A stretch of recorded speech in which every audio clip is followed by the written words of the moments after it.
online. Omega left. We're getting cargo secured. As soon as we're able to lift, we need to get on board as quickly as possible. We're now tracking multiple targets inbound. Got him on radar, Control. Moving to intercept. Oh no! We're...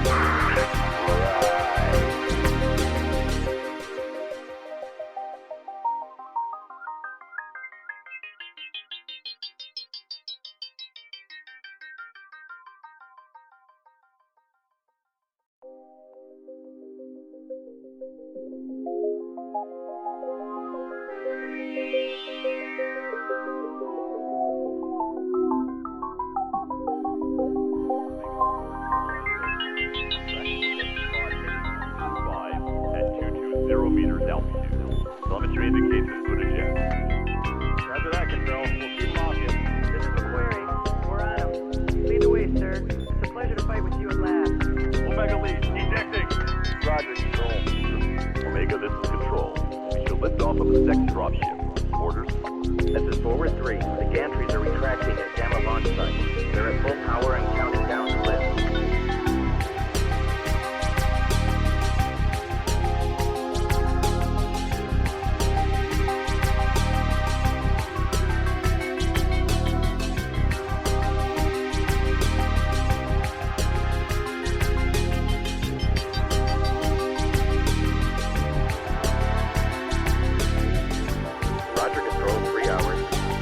Salvage operation. This is Forward 1. You're running out of time. Party Gamma is nearly powered up. Take out the APU gantries as soon as possible. If the dropship gets powered up, it'll bring its main guns online. Omega left. We're getting cargo secured. As soon as we're able to lift, we need to get on board as quickly as possible. We're now tracking multiple targets inbound. Got him on radar, Control. Moving to intercept. Oh no! We're...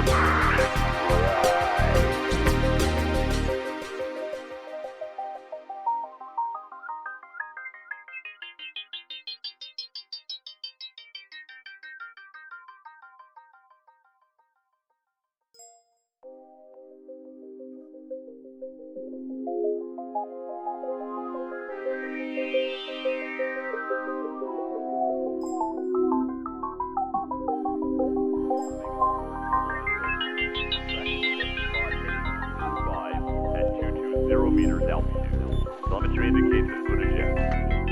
Roger that, Control. We'll keep them off you. This is McQuarrie. We're on him. Lead the way, sir. It's a pleasure to fight with you at last. Omega lead. Ejecting. Roger, Control. Omega, this is Control. We shall lift off of the second dropship. Orders? This is Forward 3. The gantries are retracting at Gamma launch site. They're at full power and counting down to lift.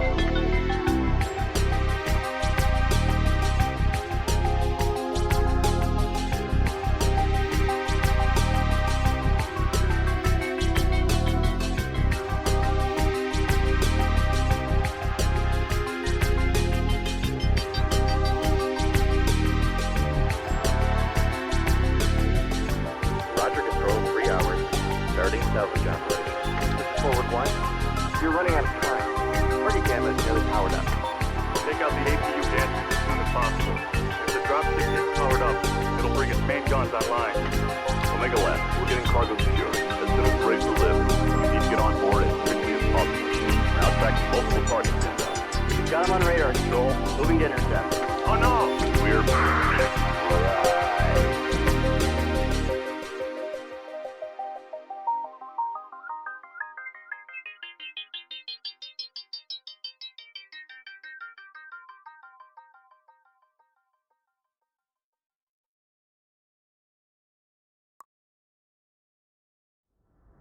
Attention to the paper doll. Make sure you guys are shooting the correct legs. Be careful of the collisions. I don't want to hear complaints about it. Work around it. Let's play this game. I need another heavy. I've got TB and a quick draw. I want to get fairly tight to it. Now, anybody who's going to be working range, I'm going to need you to fade right on this. And anybody's running short is going to stay towards the top of the caldera if we're going to come at them. I have you in the Griff. Griffin. Sounds good. Well, that's the thing. We got to get to brawling range, so I may be moving us, right up to the hoop if we have to. Wolverine naar Charlie 4. It's fine, chill the f*** out, man. It's fine. It's just a 5-star. Gaan we luiden reden miteinander. 15 seconds. Yeah, exactly. That's Don't fine. die. Guys, we're 15 winning. seconds, We're don't winning, die. guys. 3, 2, 1. Charlie Dar, CT, yellow. Okay, go. Get fully super, get it. There. To your left, there's a. Sorry, shit. So, jetzt gleich hinter die Indie-Pockens, Mediums be prepared to pull back E40 towards the E5 border. On my mark. Left side, come on! Like now, I need strikes on empty barrels. Wire are strikes up. Die Hauptgruppe rechts, Uferlinie. They have three mechs sitting on the left side when you pass over. Overheating is bad. Both lights on the Griffin. Hit the Griffin. Sorry about that. That was such a. That's right. I'm gonna spawn Lance, you guys in Charlie, Lance, you guys in Bravo. That's B2C1. This third drop is 2 lights, 2 mediums, 2 heavies, 2 assaults. Jetzt in die Breite, zieht euch in die Breite. Lights, watch our backs. We're gonna about base and take up position in Bravo 6.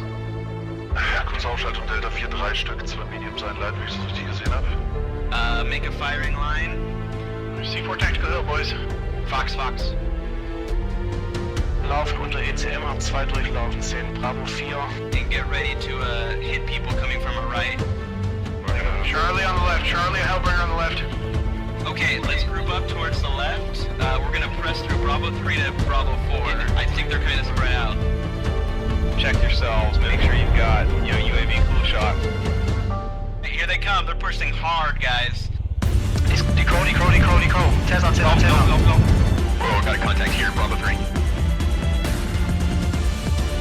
Nice, Marshall. I'm on Delta Griffin. We'll get cross it then. Get in their face. They got a highlighter. They just push up on Theta. We need help on Theta. Up on Theta.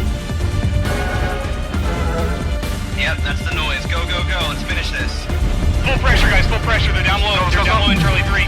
Get the f***ing arm, Jackson. Jackson, cool shot. Golf. I got him. Go, B3, go. Echo, go. Get over on your medium, guys. Get Echo Stormcrow.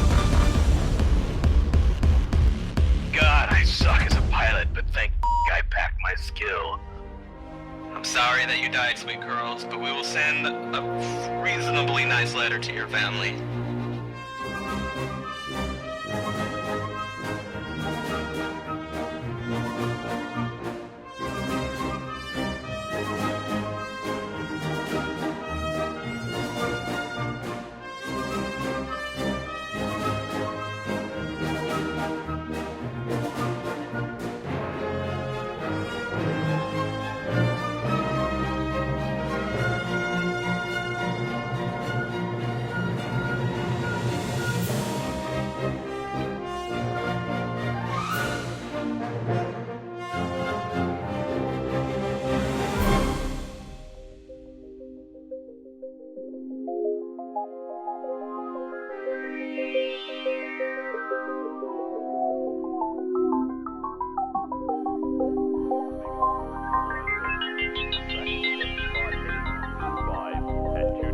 Meters altitude.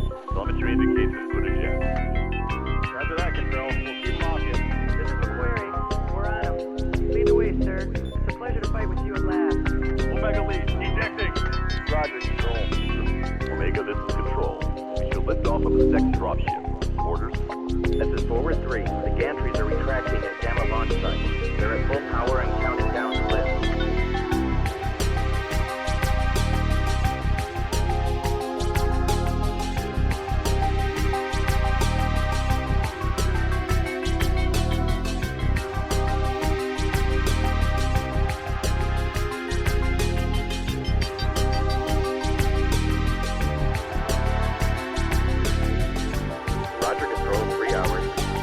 Salvage operation. This is Forward 1. You're running out of time. Party Gamma is nearly powered up. Take out the APU gantries as soon as possible. If the dropship gets powered up, it'll bring its main guns online. Omega left. We're getting cargo secured. As soon as we're ready to lift, we need to get on board as quickly as possible. We're now tracking multiple targets inbound. Got him on radar, Control. Moving to intercept. Oh no! We're...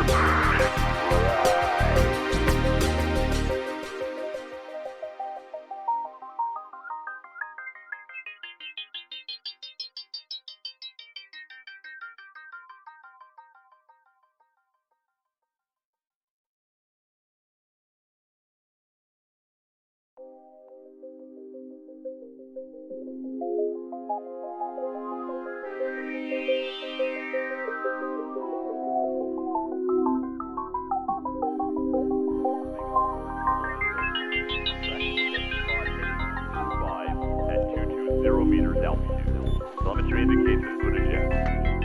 Roger that, Control. We'll keep locking. This is McQuarrie. We're on him. Lead the way, sir. It's a pleasure to fight with you at last. Omega lead, ejecting. Roger, Control. Omega, this is Control. We should lift off of the second dropship. Orders? This is Forward 3. The gantries are retracting at Gamma launch site. They're at full power and counting down to lift.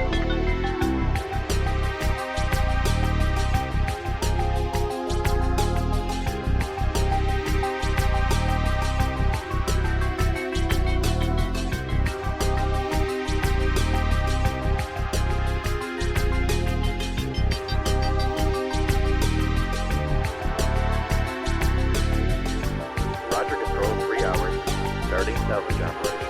This is Forward 1. You're running out of time. Target Gamma is nearly powered up. Take out the APU gantries as soon as possible. If the dropship gets powered up, it'll bring its main guns online. Omega left. We're getting cargo secured. As soon as we're ready to lift, we need to get on board as quickly as possible. Now tracking multiple targets inbound. You've got him on radar, Control. Moving to intercept. Oh no! We're...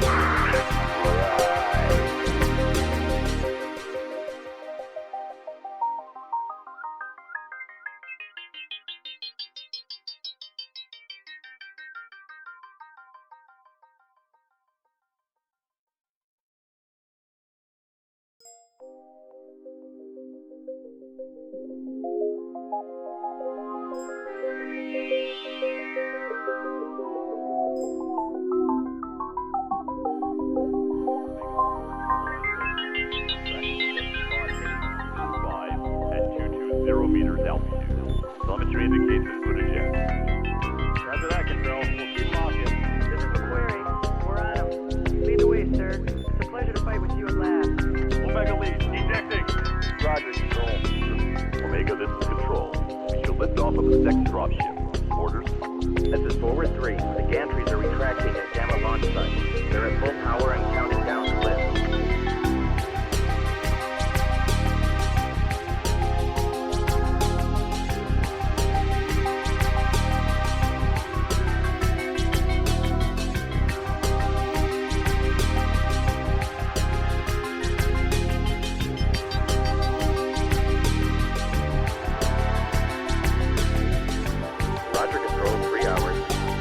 Salvage operation. This is Forward 1. You're running out of time. Target Gamma is nearly powered up. Take out the APU gantries as soon as possible. If the dropship gets powered up, it'll bring its main guns online. Omega left. We're getting cargo secured. As soon as we're ready to lift, we need to get on board as quickly as possible. Now tracking multiple targets inbound. You've got him on radar, Control. Moving to intercept. Oh no! We're...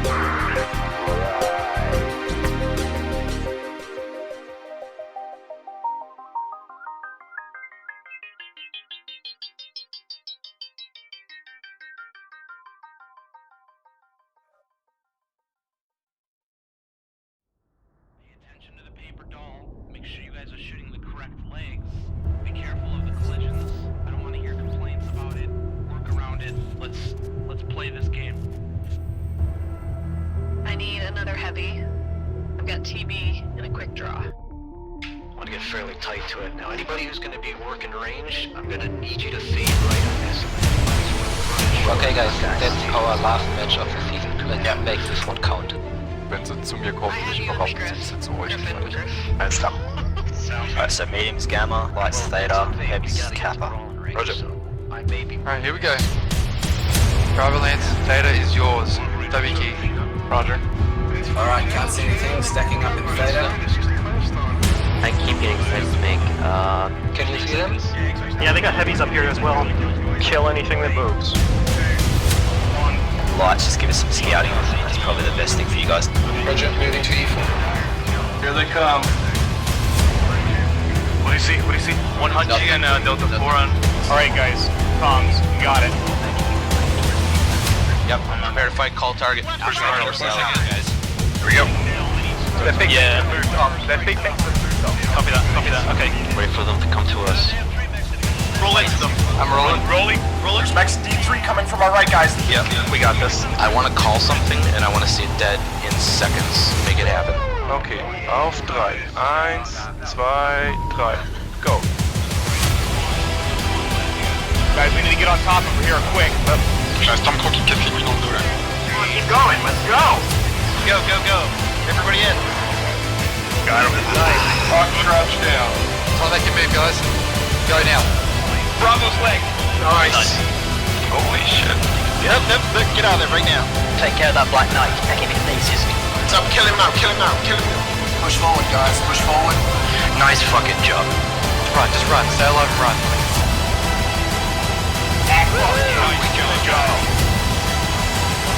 Nice job, everyone. Well fucking played. That is how it is done. Charlie on the left. Charlie, Hellbringer on the left. I can forgive you for shooting me in the back.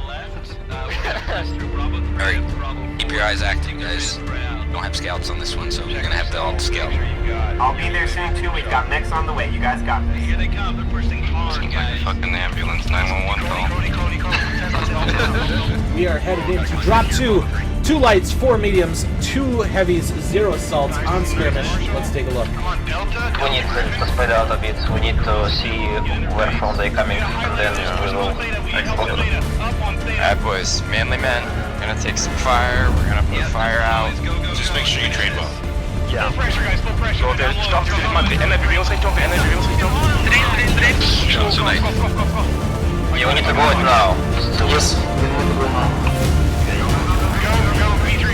Keep it up. Hold your ground. They have a lot of guys beat up CTs. Yep, you got one right here. We're doing all right, guys. We're up by 2. Stay cagey. 3 remaining. We got this one. Alright, guys, let's do this. Oh my fucking lord! Foxtrot is grid CT. Alright, Light's going behind him. Hey, Charlie, come on, guys, finish him. Sideways up. Prepare for ramming speed. Stormcrow, Charlie. Tir d'opportunité sur le couverture par l'ultra là. Oh, and he got the kill. And with a second shot, takes down Imminent with the double. Derrière, bravo. Dans les jambes toujours. Like, go back. Don't panic, just do it. Yes! It was a great match, back and forth, all sorts of stuff going on, incredible shots, things we've never seen before, and things you don't get to see. Good job, Dara. Yeah.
Sound resumed. Good evening, mech warriors and fan of all things Battletech.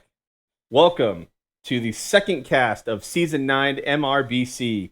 Tonight, Division D, Aces Wild vs. 2323.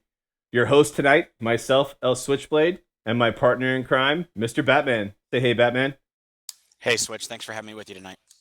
Yep, had a bit of a technical difficulty in getting Batman's camera to feed into the stream, so you'll just be seeing my lovely visage this evening. Hi! We'll have Batman's little logo in the corner, but he will definitely be assisting me as we proceed through this evening. All right. So, for those not familiar with MRBC, MRBC is the highest population privately run, league in MechWarrior Online. many of the teams cut their teeth in the competitive gameplay in MRBC. And it is quite the league. Very interesting rule sets, 5 drops, 10-week seasons for most of the seasons. And some of the most classy pilots that you'll encounter play this league. MRBCleague.com. Check it out. If you have any questions, go by the MWO Mercs forums. There's a competitive section in the forum. Post up there. You'll get plenty of feedback, plenty of input about the league. Always looking for new teams. This season is in process, so no new teams can get in. But if you're looking to join a team, there is a hiring hall within the forums that you can reach out to and try to find a group to join up with. Also, if you are on Reddit, Outreach HPG, a lot of the competitive teams and community members hang out there and chat, so another good place to go. So tonight, let's talk about the teams that we have playing. So, right. Team 1, Aces Wild. Right, so Aces Wild has been around at least for as long as I've been playing MechWarrior. They've got quite a bit of history. Pretty fair-sized unit, almost 100 members. And looks like they've been participating in MRBC going all the way back to Season 2, so even longer than we have. Yeah, they've been around quite a while. They do a little bit in faction play. Their roster, their 12 top pilots in their roster have an average KDR of 1.68 and a win-loss ratio of 1.41 across the last 9 seasons. That's around 9 months or so of the quick play queue. That's an average KDR of 1.3 and a win-loss ratio of 1. The best pilots that we've seen based upon their ratings in quick play that are playing tonight, Alex545, Not Bob, and Tamerlan.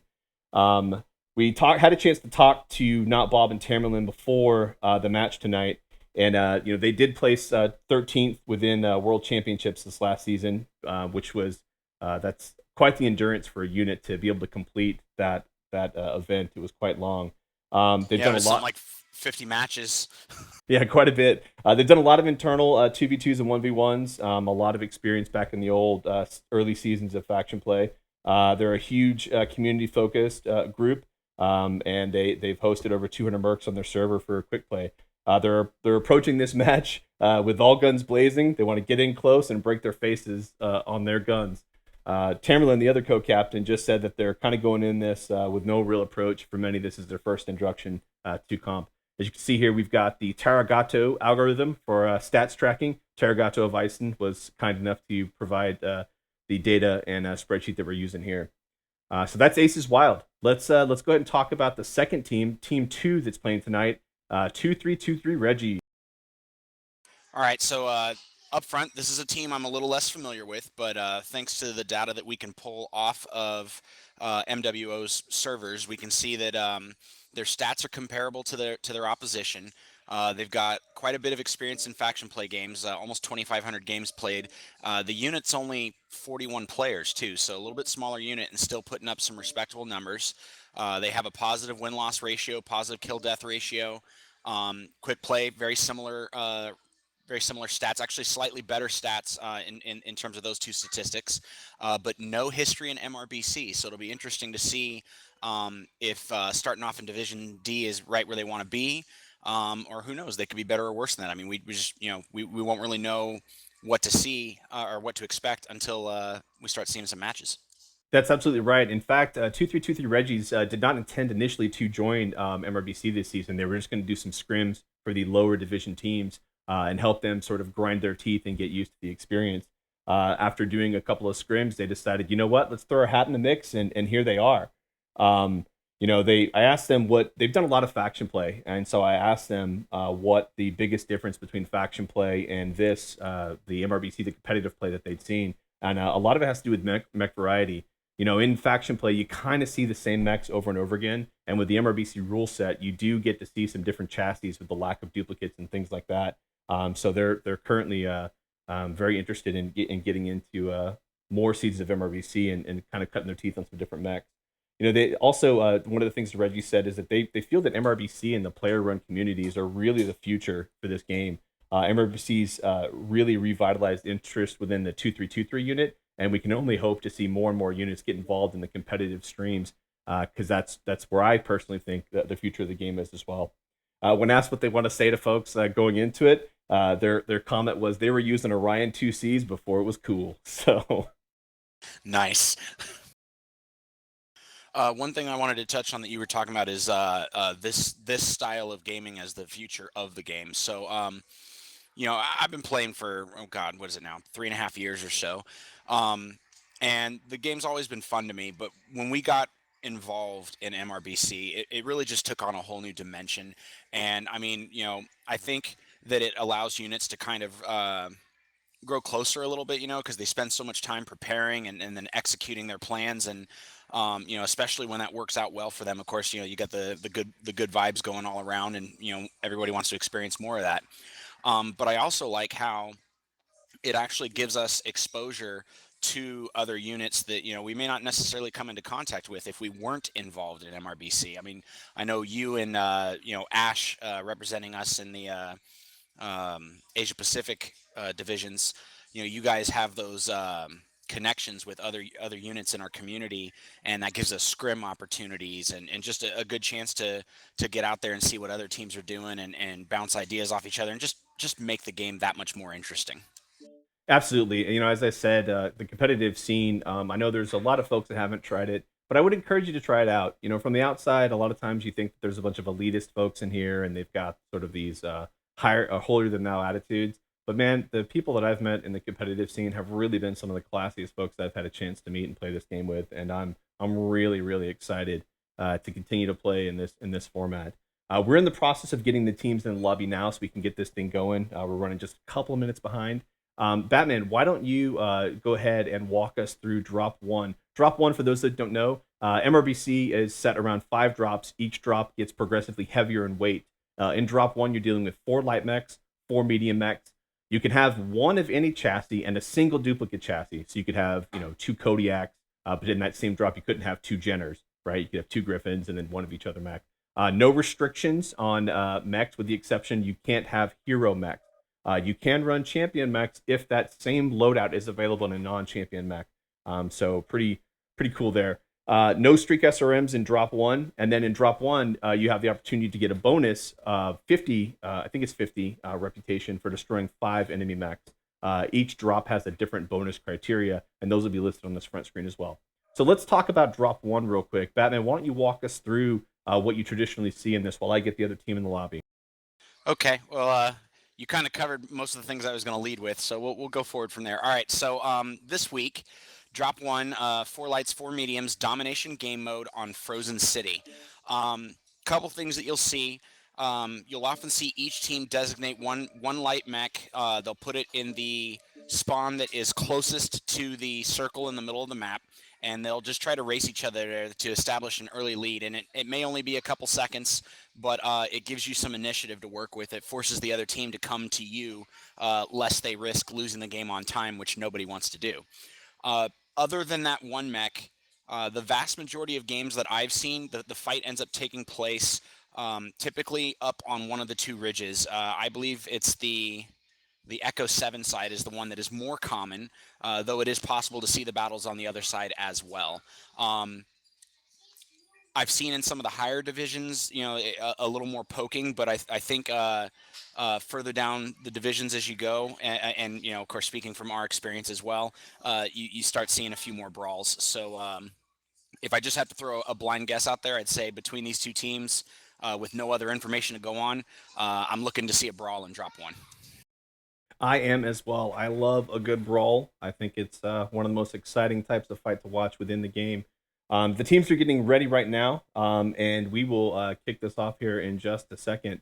I don't know, Batman, if you had a chance to draw on the map at all and show folks, but what you'll typically see, to Batman's point, is you'll have the mech come down here into the circle. Always Team 2 is going to get there first. If Team 2 isn't getting there first, then there's something wrong. But then typically what you'll see teams do is kind of move here in the Fox 7 area, and this is where the fight happens, in the Echo 7, Fox 7 area more often than not. Looks like Team 1, Aces Wild, is ready to rock. Team 2 is getting ready to rock right now, so we're going to get this going here in just a second. So shout out to the folks in the room. If you would, at this time, throw in your predictions. 2323 has been in faction play community warfare for a while. Their statistics by pilot seem to be a little bit better than what Aces Wild is putting on the field tonight. Aces Wild has been in MRBC since season 2, so they've got a lot of competitive experience. Some of the guys are new to the competitive scene in Aces Wild, but the team itself has been around a while under some pretty solid leadership. So with that said, put your predictions in the channel and let's see how this goes. Team 1's ready, just getting Team 2 ready to rock here, and we will move forward. I'm hoping for a good fight. I want both teams to do well. I like to see games go 3-2 more than 4-1 or 5-0. So I'm hoping tonight we see something similar to that. Yeah. We always want a good competitive match. I think it's more entertaining for everyone. But also, like, regardless of the actual game by game score, the individual games, you really want to see some nail biters there too. Like if the overall match score is 3-2, but teams are getting blown out, 8 mechs to 0 or 8 mechs to 1, it'll make for a much shorter cast. So I want to see those matches that come down to a cap race between 2 crippled lights or, something silly like that, just where it's a nail biter right to the end. Absolutely. Love those nail biters. One more pilot to go, and then we will get dropped, folks.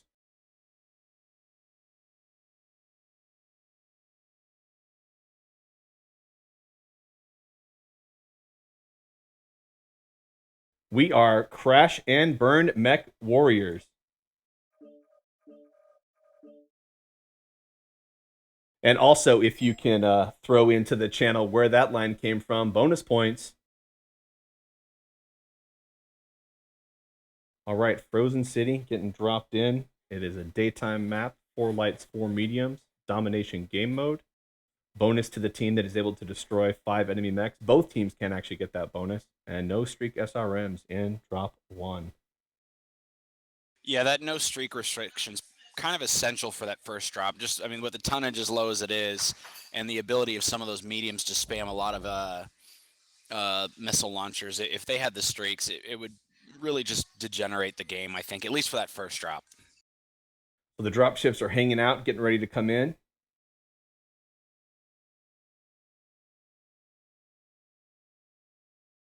This delay here always worries me, like that the game crashed or something of the sort.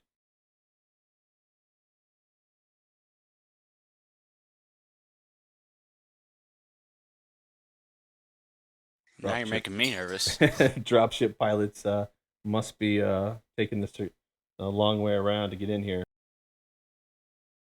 Did somebody call for an Uber? I see dropships hung. Hopefully this will proceed.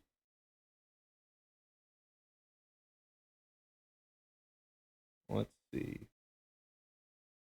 Oh. So let's go ahead and talk about mechs. We're waiting on these dropships to come in. It looks like that 2323 is bringing in some Stormcrows, Nova, Hunchbacks, Huntsmen. We've got an Arctic Cheetah. And then we've got... How can you see that? An Arctic Cheetah, a Wolfhound, and a Jenner. Oh, I've gone out to the dropships. Oh, okay. I see what you did. And on the Aces Wild side, it looks like we've got a Jenner 2C, an Arctic Cheetah, and a Firestarter and a Mislinks. And, oh, I lost him. All right, we are going now, finally. All right, so Aces Wild bringing a Huntsman, Griffin 3M, Firestarter, Mislinks, Griffin, Hunchback, Arctic Cheetah, and Jenner 2C. What do the Reggies got? The Reggies have a Wolfhound, Arctic Cheetah, Nova Prime, Hunchback 2C, Jenner 2C. Looks like they doubled up on Arctic Cheetahs, a Huntsman, and a Stormcrow. Nice. All right. Both teams are dropped in now, and we are going to get going here in just a second. And we are live. I don't see anyone moving, though. Must be a hold called. Now, they're moving now. All right, I got movement on the Reggie side, and I don't have movement on the Aces Wild side yet. Looks like Aces Wild is missing a mech. Oh. Yeah, they've only got 3 mechs. Oh, wait, no, never mind. I'm an idiot. They got the lone mech over there in their alpha drop zone so that they could move to the circle. Now, the game clock is running and no one is moving. It's a hold. They must have lost a pilot, which explains the delay at the beginning. So we'll wait here for a second, see what happens, see if the pilots start moving. But a hold was definitely called, it appears. I thought we would be able to see chat in game, but apparently I missed it. Probably because of the team list overlay.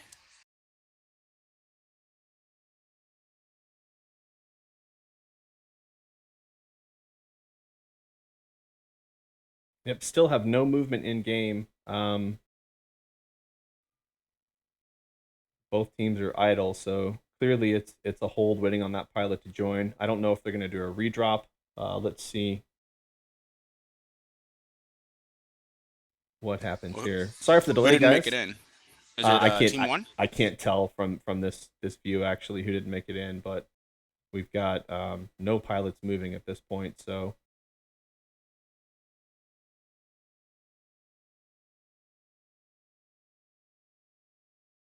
Well, wouldn't be a first cast, without some difficulty. And this is unfortunate, but let's hang tight and see what happens here. Let me try to get these guys on Discord or something. I don't want to interrupt them while they're in game. We'll wait a second and see if it unfolds.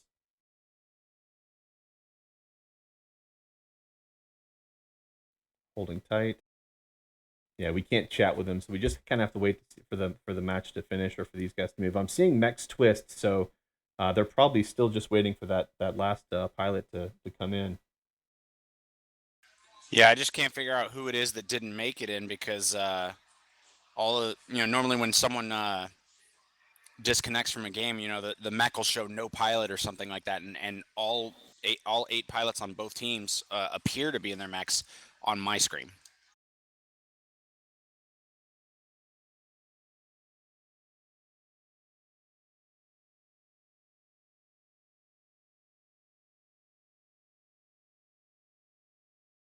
Yep, still just waiting for either the game clock to run out or for the pilots to start moving. Haven't seen anything happen yet. While this is happening, we've got double cheetahs on the Reggie side, and on the Aces Wild side, they're also they're running double nothing. No doubles up on the Aces Wild side. You want to just go through some loadouts? Oh, no, we better not because of the stream, and they're not actually playing yet. Yeah, they're not playing yet, so let's not give loadouts away. They're probably all going to be brawl mechs, but let's let this finish out and see what happens.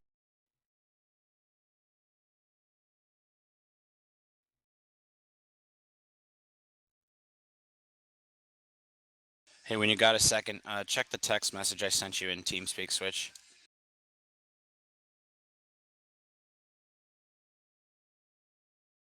Okay.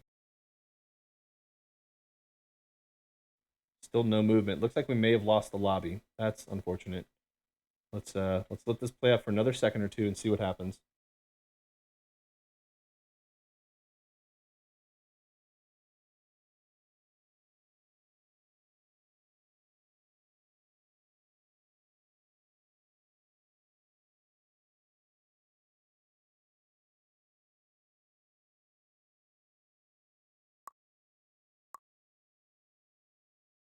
Oh, we have movement. All right, here we go. We are live. Oh no, they're killing each other. Okay, so they are killing each other. And then we will do a redrop. It's a redrop, folks.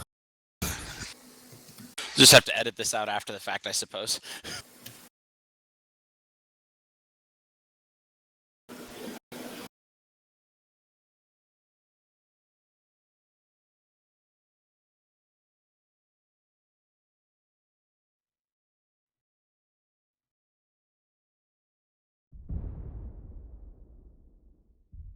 Yep, they are all killing each other. Once they're done killing each other, we'll get this drop reset and go from there.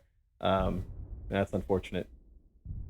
Someone's going to need to get into the circle, though, or else it's going to go for the full 9.5 minutes, I believe.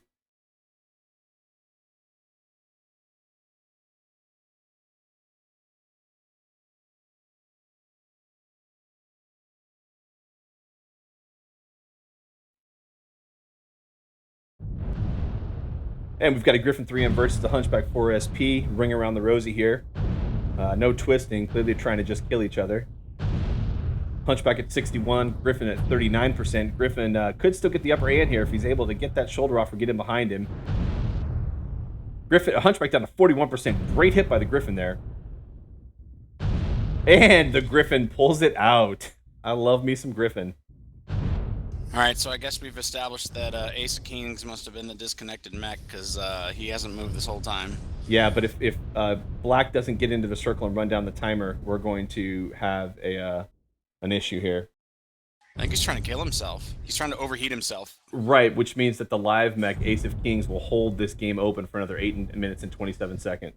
That's a terrible thought. I don't think they've thought this through. Oh, someone talk to him. Okay.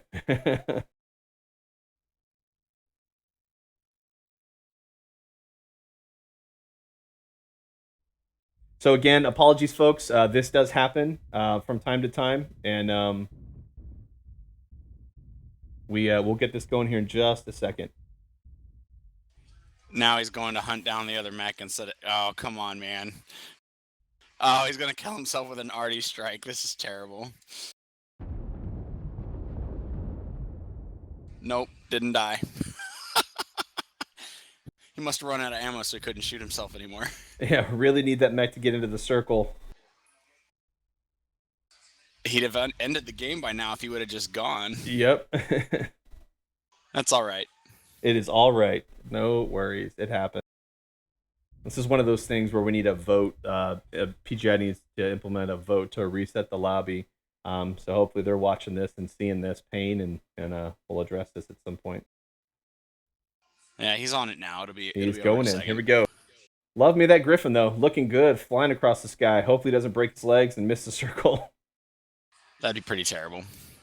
Here he goes, getting in the circle. So the game is over. Awesome. All right. All right, let's try this again, guys. Sorry about that, but we are going to get this going here.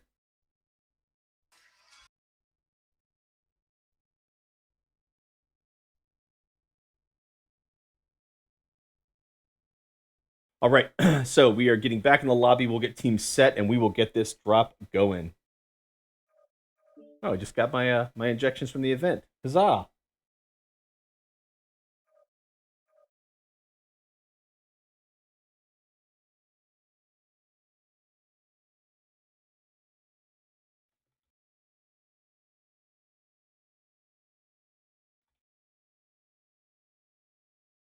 All right, so both teams are back in here, getting readied up. Once they're green board, we will launch this puppy. Team 1 is now ready, waiting on Team 2. Team 2 is ready. We are Crash and Burn Mech Warriors. All right, let's do this. For those that are just joining, remember it's twitch.tv/MRBC League and twitch.tv/MRBC League 2 is the other channel. Throughout the season, we'll probably see 1 or 2 streams happening concurrently as we increase the footprint of the caster base. We are getting going here with the first drop, Game 1 between 2323 and Aces Wild, Division D. Hey, Switch, something's wrong. I think I got kicked out of the lobby. All right, we got the... well, sorry about that, man. We got the drop ships coming in. Looks like they're holding again for a second. Hopefully they'll get going here in just a second and start coming in. And drop ships are coming in. All right. We'll start over here on the Reggie side. We've got to follow them in. Fleet Command coming in. Capture the target area and engage any hostiles.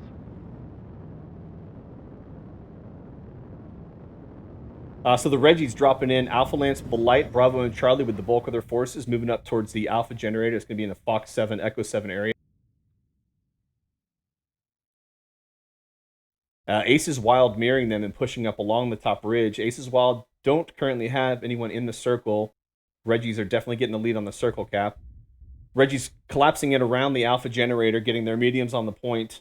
Still have the circle lead at 43 seconds. Looks like Aces Wild now have a mech in the circle, stopping the timer. Hunchback 2C getting some high ground there. Hindsight and the Huntsman kind of lined up behind it. Looks like Aces Wild is going low. Sending 3 mechs low, 4 mechs along the ridge line. Reggie's sensing this. The Scout Chimera has sensed that, and the 2323 Reggie is now collapsing in from the right. I don't know if they see the bulk of the forces on the rise over there in front of them. Shots exchanged. First blood goes to Aces Wild. We now have a brawl, a two-way fight happening here. Looks like, though, the Aces Wild are shifting to the right. 80% down on Benjamin Kirsch. Aces Wild definitely have the hit advantage at this point. It is a nasty brawl. 76% of that Arctic Cheetah, 75% of the Storm Crows for Reggie. Benjamin Kirsch getting the first kill against Tamerlan. Reggie's up 1 kill. We've still got a Mistlinks not in the fight. Not Bob getting it behind the Storm Crow here. Benjamin Kirsch at 45%. Shadow Hunter at 63%. Benjamin's going to go down soon. And Benjamin is down. Ace of Kings getting the kill there. Chimera getting a kill on Black 6. Now Reggie's are down 1. Aces Wild up 2-1. Or, I'm sorry. Reggie's are... Aces Wild 3 mechs down. Reggie's down 2 mechs. Aces Wild 4 mechs down. Reggie's are still have a huge damage advantage there. Another mech down for Aces Wild. 3 mechs left on the field. You got that Jenner 2 seed, Not Bob, and the Firestarter, Alex, moving around, trying to get away and getting some back shots. But the 4-on-2 situation there, while the Huntsman moves away in a 1-on-1, just is really going to end poorly, I think, for Aces Wild here. And there goes the 1-on-1, the Huntsman cleaning that up. The last mech here that's probably going to go, or the next mech to go down is probably going to be the Mistlinks. He's got a 4-1 situation while the Cheetah continues to chase this Firestarter. Firestarter appears to be legged. 2-on-1, Wolfhound and Cheetah against that Firestarter. He goes down. Huntsman, Wolfhound, and Arctic Cheetah finishing off the Mistlinks. And here comes the other Cheetah and Jenner to finish him up. A jump around the building to try to get some cover. And that is the end.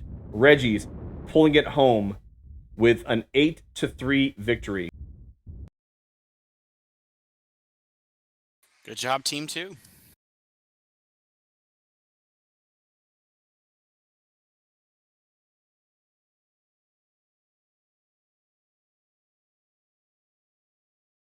So Reggie's bringing it home there in an 8-3 victory against Aces Wild. Let's look at the damage numbers here. High score on the Ace 2323 team is going to be Hindsight with 363 damage, 324 for King Karanis. Pretty good damage spread across 2323. No one doing under 100 damage. Only one mech doing under 200 damage. On the Aces Wild side, only 2 mechs breaking 200 damage. 2323 keeping Aces Wild below 100 on their Griffin 2N and their Huntsman. Keeping those 2 mechs below 100 damage is a pretty good victory for coup for 2323 there. Yeah, that's a good indicator of focus fire and bringing those mechs down before they could, get full utility out of them for sure. So the Reggies are up at this point, 350 reputation, 275 reputation from Aces Wild. Batman, are you back in the lobby now? I will be momentarily. I'm going to go ahead and ask you to check your Twitch feed because I can't see your broadcast. It's on the MRBC League channel. That's why I said that. Okay, got you. All right, so we are moving into Drop 2 here in just a second. Let's just go ahead and play back kind of what we saw there unfolding. I need you to move me to spectator, please. I'm currently sitting in Team 2. Thank you. Sorry about that. Go ahead. Yeah, so Batman, why don't you run us through what we saw happening there? Well, you were out of the channel, so you can't. Let me do that. That one's going to be on you, brother. I'll watch the lobby and let you know when they're ready. All right. So we had Team 1. They came in 2 waves. They sent a 3 mechs down here along the low ground. They sent some other mechs up here across the high ground, ultimately ending up over here in Fox 7 in sort of the open area. Meanwhile, the Reggies sent their light in here. He then collapsed across this way. The bulk of their forces were in Bravo and in Charlie, moving into the Alpha. And then at this point, there's really not a lot to draw on the map because really what we ended up having was just this ugly brawl. The Fox 7 devolving brawl. Here into Fox 7 in the open ground. That's more or less what we expected, though. That is more or less what we expected. I think the Reggies had better focus fire. I think that Aces Wild was a little split coming into it, giving Reggies the numbers advantage in the various mini brawls that kind of broke out. So that's it's pretty easy to talk about Drop 1. Not a lot of variation in that drop there. So let's go ahead and move into Drop 2. Drop 2. HPG Manifold Conquest, titled Recon and Force. 2 lights, 4 mediums, 2 heavies. Again, 1 duplicate chassis. Otherwise, you have to have a maximum of 1 of each chassis. The bonus, again, for this is 5 enemy mechs destroyed for a team. Batman, why don't you do us a favor and talk about some of the stuff that we've seen happen here on HPG Manifold? Sure. Okay. So, typically speaking, with this with this tonnage of mechs, you're going to see a couple different strategies at play. One that we've seen recently evolve is the idea of taking jump-capable mechs up on top of the walls, possibly Fox 4 or else certainly Echo 7. And, basically just standing up there waiting for the other team to expose themselves and start, trading at range. Not a technique that we like to employ necessarily, but one that I have seen on multiple occasions. You'll often see, contrary to that, teams that'll quickly capture their back caps as fast as possible and then send a group in force into Theta to try to establish the 3-2 cap advantage. We've done that even against those wall strats, and then what that team will often do is wait for the other team to make a move, because as long as they're holding down the 3 points, the game's going in their favor until the status quo is changed. Now, the team that gets there first has the option of basically camping Theta unless the other team either pushes them out or goes and attempts to back cap them. A couple different ways they can slice that pie. Great. Yeah, okay. Yeah.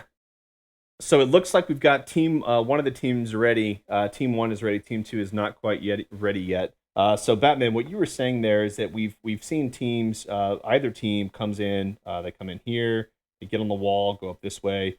You'll see mechs come around this way. Get up high. This is from the Team 2 vantage point. Then you'll see them jump across and get up here. From the Team 1 vantage point, a lot of times what you see is mechs coming up there. You'll also see them come up Charlie 7 and set up here. And then they can also come up from Epsilon in here. So the typical approach is to the walls from the two sides. We also have seen 228, I believe it was 228 that we played against on this map in, I think it was Star League is where we played them. They actually came in here from the Bravo gate in force there, put a couple of mechs up on the wall, but the majority of their mechs stacked up here with DACA. Meanwhile, they sent a couple of fast movers to come at us from Theta. So while we were balled up here in this section, they were able to chew us up. You don't see that happen very often in this particular setting because teams are trying to get that cap advantage, but it can happen. Looks like Team 1 is fully ready now. That was also a different game mode, and it was also a Div A team against us. Right. My point being is that the wall strat, while certainly we've seen a lot of that, you do still see teams coming into Echo 6, setting up that line of fire, and trying to shoot those mechs as they come out of Fox 5. Yeah. By and large, teams are setting up in that Charlie Lance to try to get in, and we can certainly see that happen. 2 pilots left to go to ready up on Team 2, and then we are going live here, guys. So match 1 went down with the Reggies pulling that out 1-0 against Aces Wild. If you're just joining us, this is Drop 2, Season 9, Division D, Week 1. Aces Wild versus 2-3-2-3 Reggies. Reggies bringing home Drop 1 with a 350 reputation over a 75 reputation score for Aces Wild. Now, again, this is a 5-map match, so there's plenty of opportunity here for Aces Wild to come back, get in the lead, secure their position, and get ahead of the Reggies in points. Lots of opportunity here in these next 4 drops. And remember, we increase weight per drop. So in this match, we've got 2 light, 4 medium, 2 heavy, and it gets progressively heavier as we go along. So even if they were unable to secure one in lights, maybe lights aren't their specialty, as they move into the heavier chassis, the heavies and the assaults, could be more their bag of tea. Maybe they're going to bring that tea home to the British Empire and have some crumpets. You come up with the most random stuff in your casts. I like crumpets. Who doesn't like crumpets? You're a Texan. Why are you even having this conversation? I am half English. Thank you very much, sir. Well, nobody's perfect. Yeah, let's cross our fingers and put a shout out to the mech gods across the pantheon there, and let's have a non-hold, non-DC drop here for round 2. Yeah, that'd be a little bit better. It'd also be great if I didn't spontaneously disappear from the lobby. Yeah. Still holding on 2 pilots. They're almost there. The tonnage discrepancy here. Team 1's at 430 tons. Team 2 is at 405 tons. Couple different ways to explain that. I'm not familiar with either team well enough to give you a solid guess. My ideas are purely speculative. 1 more pilot to ready up, and then we are Crash and Burn Mech Warriors, and here we go. Let's do it. All right, drop 2, week 9. I'm sorry, season 9, week 1. Aces Wild versus 2323 Reggies. Reggies currently lead 1-0 as we move into HPG Manifold Conquest.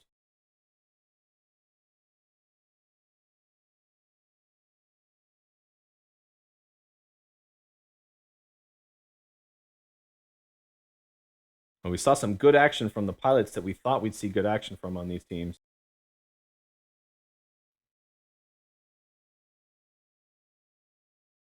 Dropships are coming in here in just a second.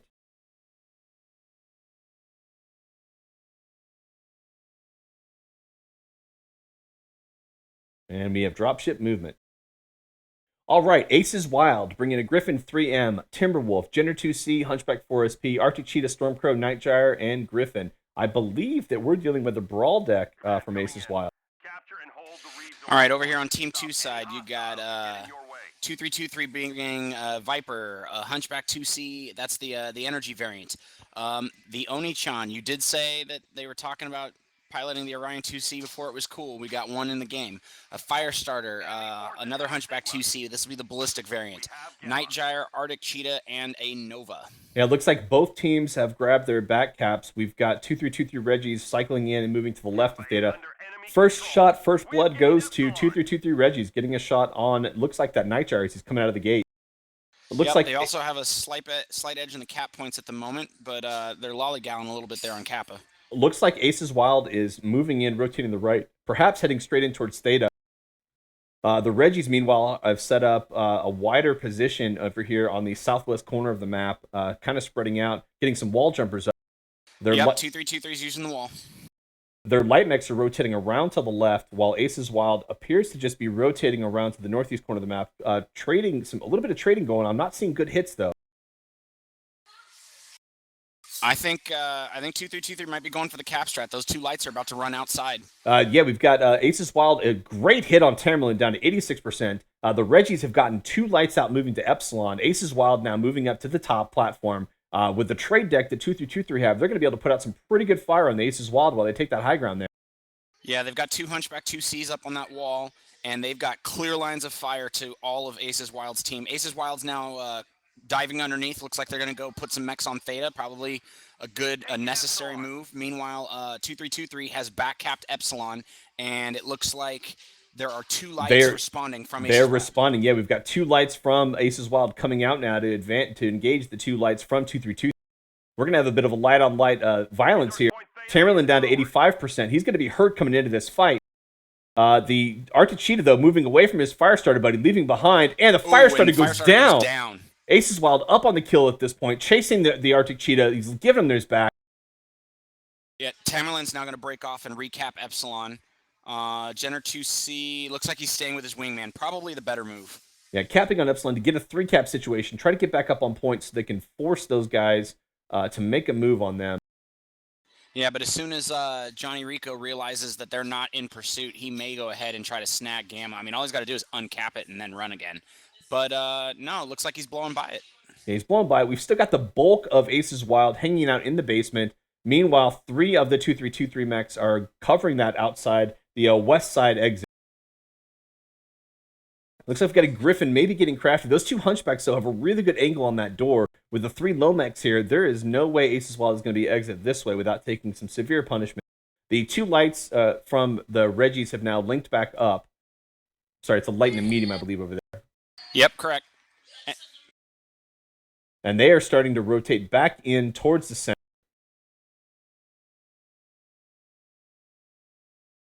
The Reggie's starting to put some fire down from the door. We're going to have a brawl in the basement here very shortly. I'm not sure. I don't think they're equipped for a brawl. I mean, they continue to poke the door, but they're going in. Well, it's aggressive. Let's see how it pans out. Oh, but they Oni-chan up front. Aces Wild's lights are creeping around the backside here. Looks like they're going to be getting in the back. Hindsight taking a pounding on the way in, down to 59%. Good focus fire by Aces Wild.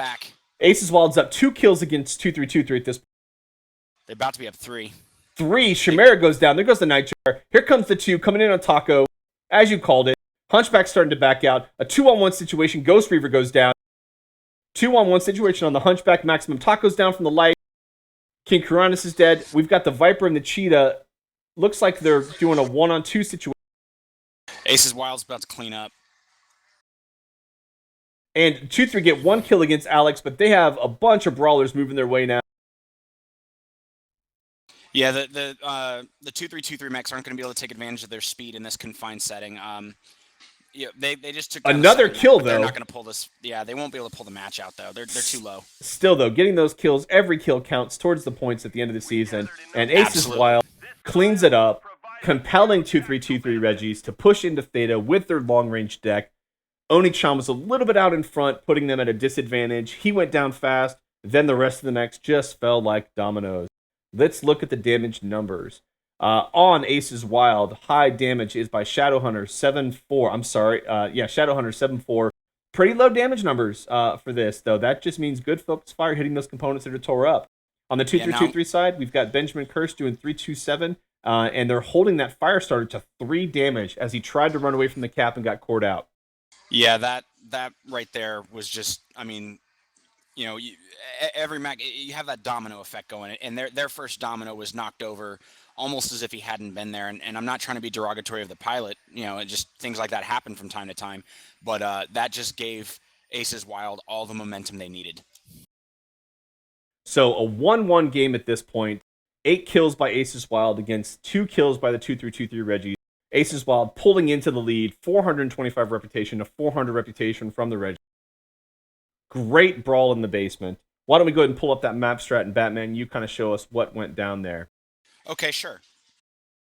All right, so I'm going to start with the 2-3-2-3 side. So they started off, they brought a couple Hunchback 2Cs up this side, and then they had Lights that took the inside route, and they ran right through here and back cap Epsilon, which initially seemed like a good idea.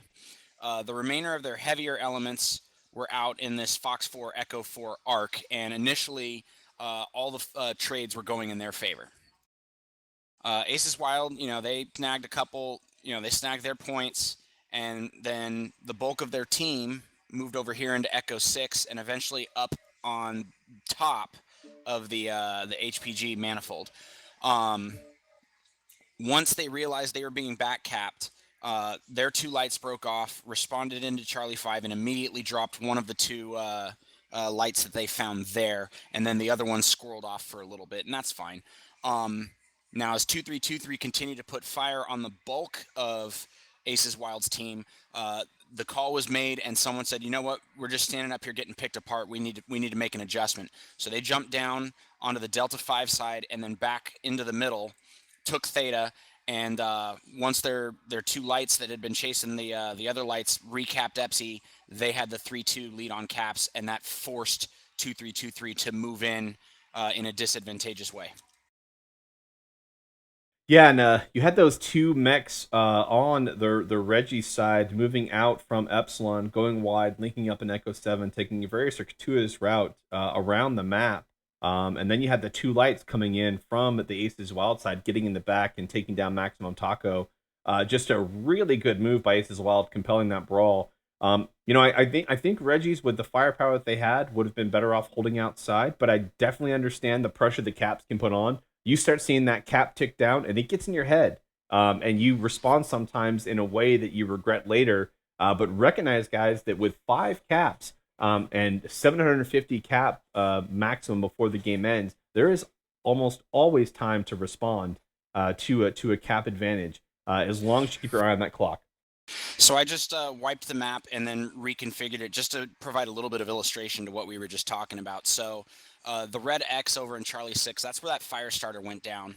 The 2 red blobs over in Echo 7, that's the other light from 2-3-2-3, and then the Viper that rushed out to meet him, presumably to counter the Aces Wild mechs that had previously been in pursuit against him. Now, when he blew past Gamma, they should have been able to see at the top of their screen that Epsilon was getting recapped by those lights, and that would have been a clue that they were no longer in pursuit. Instead, what those 2 lights did is they came back down through Delta 5 and rejoined the rest of the team on Theta. So when these other 2-3-2-3 mechs that I have circled over here, when they made their push into Theta, they were doing so basically in a 5-on-8. and they were set for range skirmish, trades at distance, and they walked into a brawl down 3 mechs when they did so, and it just didn't work out for them that time. Great recap there, Batman. Thank you for that. Looks like one of the teams is ready. Team 2 is ready and in position, waiting on Team 1 to finish up. A few more mechs getting fixed up here. We just had a giveaway in the channel sponsored by Bandit and PGI. PGI, thanks a lot for giving those MC codes to the league so that they can hand them out. Guys, if you're here tonight, know that throughout the season, as we do these casts, you'll see these giveaways happening. Not only that, but you get to see some great mech action through the season. We've got a number of shoutcasters in MRBC, and we probably will be seeing at least a half dozen games a week being cast. So be sure to tune in, mrbcleague.com, twitch.tv/MRBC League.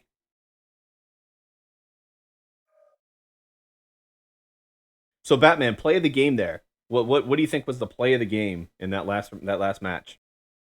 If I had to say, identify a critical decision, for me, in my mind, the critical decision was the 2 lights from Aces Wild, scoring that early kill, and then having the awareness to break off their pursuit of the other light, recap Epsilon, and then rejoin their team in Theta.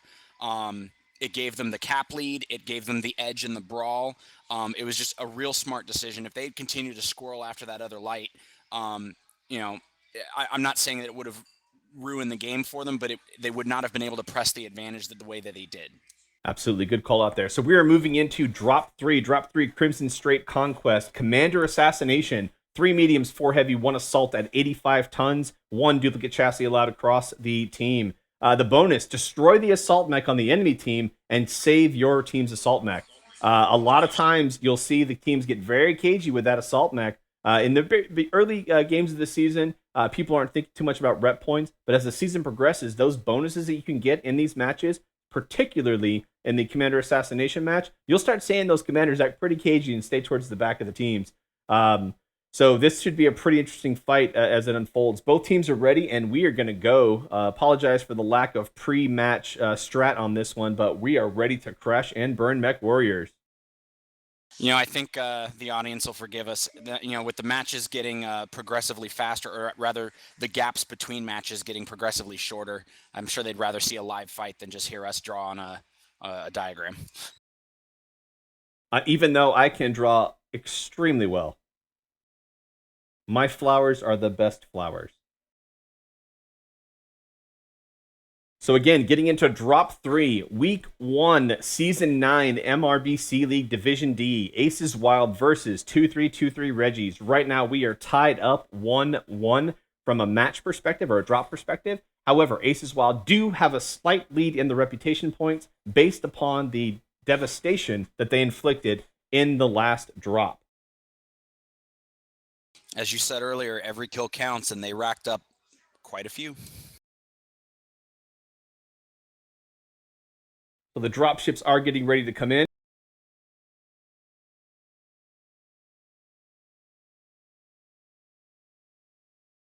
That hang always makes me nervous. I know it's 5 seconds, but it feels like eternity. All right, so Aces Wild bring in double Griffins, Griffin 3M, Griffin 2N, Warhammer 6D, Nightgyre Crab, Marauder 5M, which is going to be their commander. No, I'm sorry, the Battlemaster and Timberwolf. All right, 2323 Reggies are bringing Timberwolf C, Linebacker Prime, Hunchback 2C Alpha, the energy variant, double Vipers. Makes me think they want to play the cap game. Nightgyre D, Grasshopper 5P, and their commander mech is a Marauder 2C Alpha. Yeah, it looks like Reggies are bringing a poke deck, while the Aces Wild have a blended deck. The Griffins are almost certainly brawlers, and then with the Warhammer and the Nightgyre, they've got a little bit of poke on their side as well as the Battlemaster. So we've got Reggies moving towards the island. We've got the majority of Aces Wild moving towards Delta 5 into the pond area. A couple of mechs peeling off and going towards Epsilon. A couple of mechs from the Reggies moving towards the south. One mech going towards, I don't know if he's going to go over, if he's just scouting that south. Looks like he's just scouting it. Those are the 2 Vipers right there. They're probably going to make a dive for Theta to see if they can snatch it real quick. Yeah, let's watch this Viper come into Theta, because with those 2 mechs on the high ground overwatching the pond there, he might take some shots. And first blood goes to Aces Wild, securing some ER large shots on Ghost Reaver Viper. Well, and the thing is he doesn't have to push in right now. They captured their second point before Aces Wild did, so they have a little bit of time. You know, they may even at this point be considering running around the backside to Gamma and backcapping that, or at the very least uncapping it, because Aces Wild only put a sliver on it. We see a little bit of fire from 2323 Rages going down at Epsilon. However, the 2 mechs from Aces Wild at Epsilon are falling back towards the pond. We've got 4 mechs from Aces Wild moving back towards Gamma. Let's see what they're up to. I think they were trying to anticipate the move on those Vipers, but they got two mechs watching the tunnel. 2 mechs watching the tunnel and the Griffin in the backfield. That's a lot of weight out of the fight here. But again, to your point, Aces Wild have a cap disadvantage and need to find a way to get around and start moving on these teams. A lot of time still to respond in the game, but this direction back to the left, moving away from the island, is an interesting play. However, they've got the 2 Vipers. Now, they could potentially catch those Vipers out. I don't think they're going to. Ghost Reaver slipped a little bit, but he seems to have recovered, and now he's running. And meanwhile, they've now tied up, it looks like, the entire Aces Wild team. I'm curious to see what the rest of 2323 is going to do. At the moment, so there is an Aces Wild mech on cap. He was able to take Theta. So the Aces Wild now have a 3 cap. The mechs at the island are still kind of stationary. It looks like one's peeling out and going to Epsilon. Meanwhile, the majority of the Aces Wild team try to track down these Vipers, but the Vipers are just too fast for them to put enough damage to end them. Yeah, they're not going to catch them, but they're probably just going to keep chasing them at this point because they haven't even seen the rest of the other team. And 2323 moving 1, 2, 3, 4 mechs, 5 mechs, it looks like, towards Epsilon. The Vipers are moving back towards Theta to recap that. We're going to have a 4 cap situation here for 2323 Reggies. Aces Wild taking that route around the world have now put themselves in a choke point at the saddle, moving into a long range poke deck. Yeah, I don't like this move by Aces Wild. I think having the entire team pursue those Vipers was not the best option they had at that time. I can certainly understand the smell of blood, though. You see those 2 Vipers in the back. Airstrike out is able to make contact. I think he just it's an clipped Artie. The last guy. He clipped the last guy with that Artie strike, but not a lot of damage from that. I got 14% off of him. 2323 in some pretty good positions at range over there by Epsilon. The 2 Vipers hanging out in Theta. The Reggies having a 3 cap advantage here. Don't have to do a lot with the caps. All they really have to do is kind of hold back and wait for Aces Wild to move into that long range fire. Yeah, see, they full capped Epsilon. Now they're moving back to the island. So what they're going to do is they're going to wait for Aces Wild to commit to either Theta or Sigma. It looks like they're going Theta at the moment. But they'll just put shots on them the whole time. Yeah, putting good fire down with those PPCs and those mechs as they move underneath. Not connecting a lot, but they are putting down some good damage numbers. Yeah, they've got Tamerlan, the commander mech, down to 85%. He is now 81. He's the least healthy of the Aces Wild mechs at the moment, but he's still in pretty good shape by the looks of it. They are moving through the tunnel with that deck, trying to chase down these 2 Vipers again, it appears, but if they don't get that cap and start making an aggressive move towards Reggies is going to be able to sit back and just pick them off. Okay, so we've got a single Night Gyre, Alexis 545, trading at range with 2 of Reggie's mechs. And Chimera is one of those mechs who is the #1 pilot according to Quick Play stats for 2323 Reggies. Yeah, and he's also in a Night Gyre, so I mean that's Tamerlan down to 63%. Yeah, he's Zarek the one sitting on Theta right now. At 74%, they're just chewing them up. He didn't even get Theta uncapped. Reggie still have the 3 cap, and they are fully securing. Sigma's being taken by Aces Wild at this point. 1 mech was able to sneak around. We've got the 2 Vipers engaged up here against a couple of mech. Oh, I don't think that was a good move. 1 Viper down to 68%. He is legged and getting creamed by the 4 mechs around him. He might take that crab with him. No, the Viper goes down. Aces Wild now have a kill advantage on the Reggies. Reggies still have the cap advantage by almost 100 points. However, Aces Wild is securing Sigma right now. Yeah. The Viper moving... A little bit of a momentum shift here. A little bit of a momentum shift. Yeah, we've got Viper Benjamin Kirsch moving back towards the island.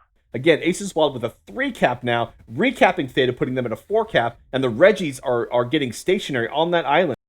Yeah, they gave away the momentum, and now they're starting to get a little stagnant here.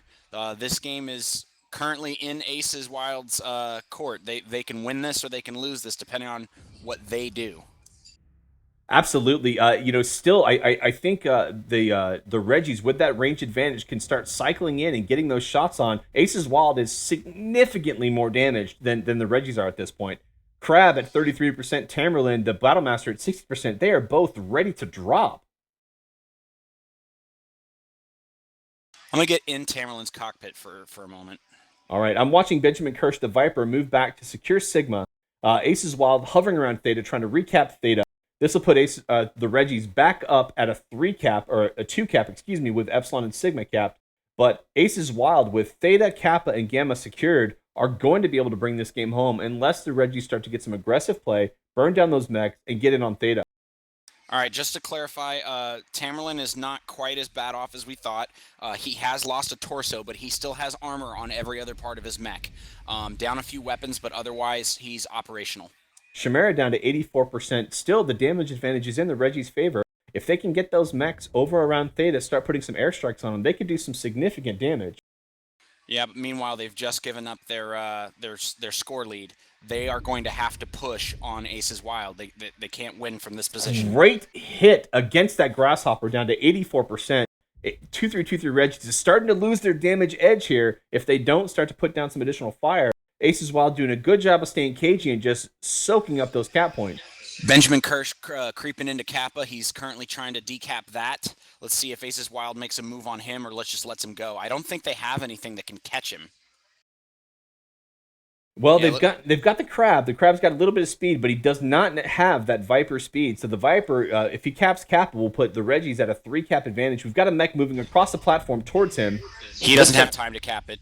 A Griffin and Timberwolf moving to try to run him off. He decaps and moves away. Aces Wild still have a 20-point advantage over 2323 Reggies, though. Yeah, they still have the advantage, and they can retake that point. Oh, and we've got the Reggies moving across the water now. Here they come. Okay, so they made a decision here. They've seen that Aces Wild has spread themselves out, and they've picked a side, and they're pushing on it as a unit. Benjamin Kirsch coming in, the entire unit moving as one. Beautiful advance across the water there by 2323 Reggie. Great damage numbers. They're putting him out. We've got this Marauder on the side, isolated, about to get burned down in a 3v1 situation. Tamerlan goes down. That hurt Battlemaster. Marauder's going to go down in just a second. Zerkno goes down. Reggie's starting to rack up these kills. Shadowhunter goes down. That Marauder going down. The Reggie's now moving in and just cleaning up. Another Reggie goes down. We're at a 3-2 situation here. Damage numbers still in favor of the Reggie.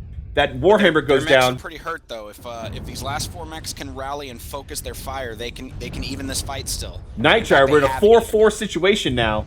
However, Reggie still had the damage advantage. That Hunchback and Linebacker relatively untouched. 3-2, 40% of the Timberwolf, 36%. Aces Wild mechs are starting to tick down. These two mechs really need to get together and burn down those last few mechs. Well, Aces are built for brawl and not for poke. So if they get their act together, they can finish off these last 2. The 2-3 Reggie mechs are splitting off. One chasing the Timberwolf, gets the kill in the Timberwolf. Meanwhile, Hindsight doing a 2v1, staying alive. Self-destruction by Karun is putting Hindsight all alone, and Alex finishing it off. Hold on. Aces Wild brings it home. What a great back-and-forth fight, ending up in Aces Wild favor. 8-6 win by Aces Wild. We said we wanted a nail-biter, and we got one. Both Commander mechs going down. What a fight by both teams. Damage Alex numbers. 545 Alex 545, 734 damage. Talk to us about these damage numbers, Batman. All right, so obviously he was out front for his team. Not to be completely blown off, though. Not Bob managed to rack up 515 before he went down. On the other side, 2323 also had 2 mechs over 500 damage. So both teams well represented. Looks like Aces Wild had 1 mech held to under 100 damage, but, you know, Alex 545 compensating for that and then some. Honestly, overall, good damage spread, a good fight from both teams. Absolutely. I was quite impressed with how 2323 responded to that, moved across the water, and then Aces Wild receiving that push, getting down on numbers, but turning it around and ultimately bringing the game out. Yeah, I think their close range DPS turned that brawl in their favor. Like you know, the initial exchanges had been in 2323's favor, but once it got into close range, I mean, they're firing PPCs. They're not terribly heat efficient. They can do a lot of burst damage, but at that range, you give the edge to the brawl deck. So neither team able to secure the bonus. 725 rep for Aces Wild versus the 550 rep for 2323 Reggies. Reggie's getting good kill numbers in that match, keeping them still in the fight. Batman, why don't you walk us through what happened in that fight? Sure. Okay, I got the map strap up. We're on Crimson Strait. I'm going to start talking about 2323. So they grabbed their home point right away, and I believe they even full capped it. And then they sent the 2 Vipers over here, took a quick cap at Kappa, peeked very briefly in the saddle, didn't see anything, so they started to move towards Theta, and they got about to the edge of the platform before they encountered any mechs from Aces Wild. Aces Wild had 2 mechs that came all the way over here to Epsilon, and they put a light cap on that, and the rest of them formed a firing line here in the Delta 5 Charlie 5 sector. They put some shots on the Vipers withdrew, and then the Vipers decided they were going to make a move towards the back cap because Aces Wild had only lightly capped that. That move was anticipated and countered by pretty much the entire Aces Wild team. At first, I didn't like that decision. It looked like they were committing too many mechs to going back to defending a cap that hadn't actually been taken from them, and so it burned a lot of time. And ultimately, they wound up with... I'm sorry, that's the wrong color. They wound up with almost their entire team sitting over here in Echo 7, and they had these 2 points. And meanwhile, the bulk of 2323 was over here on the island with the Vipers just leading Aces Wild on a merry chase. They came back through the saddle. They grabbed Theta, giving them a 3 cap advantage, and then they went over here to Epsilon and wound up with a 4-1 advantage before Aces Wild came back over. Now, once Aces Wild came through, they took Kappa back, they took Theta back, and they just set up here in these buildings. And, they were a little behind at first, but they started to get the advantage back, especially once, oh God, I don't remember when the first Viper died. He died somewhere over here on a move that I didn't think he needed to make. But, yeah, go ahead. No, great feedback on that. Let's get into the push across the water into that final fight in Delta 4 there. Okay, great. So once Aces Wild had come back, they had always retained Gamma. They took Kappa. The bulk of the team pushed in, took Theta, and then I believe they even grabbed Epsilon. So they had a 4-1 advantage at one point. The Lone Viper came back and decapped Kappa, but wasn't able to stay because they committed 2 mechs.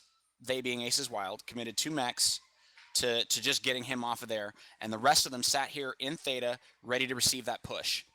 2323 realized that they couldn't sit on their laurels any longer, and they made that decision. They said, all right, we're going in. They pushed hard across Echo 4.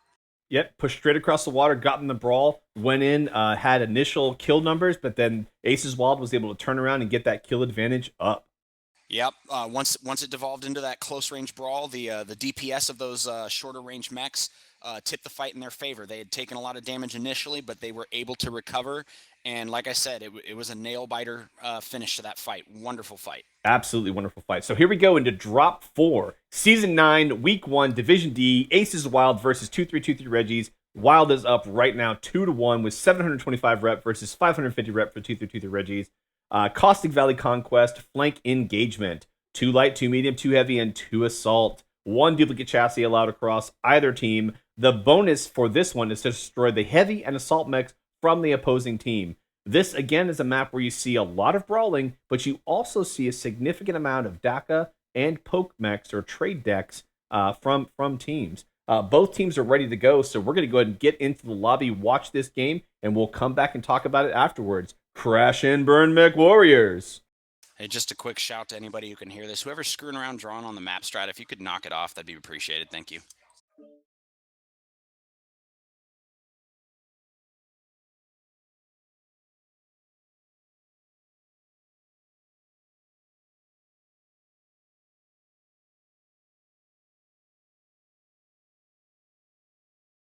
All right, Aces Wild up 2-1 over the Reggies.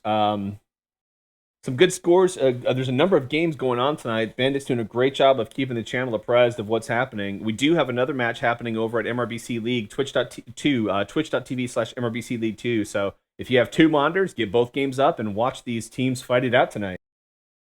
But here, right now, drop 4, Aces Wild versus 2323 Reggies. The drop ship's starting to come in.